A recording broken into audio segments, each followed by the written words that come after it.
All right, so back at it again, this time with a sort of new version of No Thanks from CMYK Games, Y2K Games, CM Punk Games, I don't know. But anyways, it's like a weird magenta line full of these gaudy 80s inspired swimwear or athletic wear. I don't know.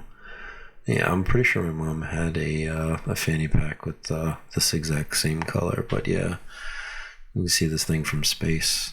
But yeah, pretty interesting. Much larger than the version that I had, which is just it was a really simple card game with some like not poker chips, like bit like bingo chips. But yeah, very interesting packaging. Very weird. It's got windows in there.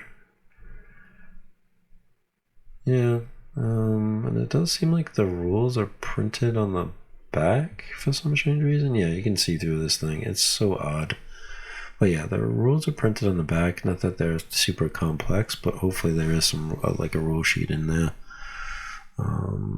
But yeah, you can kind of get the gist of that. And this box in itself, you can probably hypnotize yourself with it. Yeah, quite interesting. It seems to be like one of those magnet things, so hopefully I don't break it. And it looks like, all right, so in this like pouch, yeah, we do have the rules here. Not too complex. It's really easy to get. I can explain it in a second. And then we have the credits there. Give credit where credit's due, as Mr. Dante would say.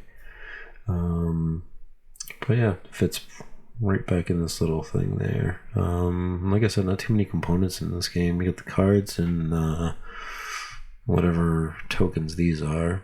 Comes in a weird package that reminds me of like some kind of weird gum. A weird baseball gum for some reason. But anyways, yeah. So yeah, actually really nice tokens. Got sort of these like emoji faces on there. Pretty decent quality, so hopefully there's enough for everyone. I mean, I think this game goes from 3 to 5, maybe a bit higher than that. I don't know. But the tokens are essentially your way of passing if you do not want a specific card. And then the cards themselves match the box there. Not a lot of plastic in here, but it's good. And then you get the values from about 3 to 35 or so. But essentially you want the lower values or the lowest value. But if you do get stuck with the sort of higher value, if you manage to get like say a run, like in this case the 33, the 34, and the 35, you're taking the lower value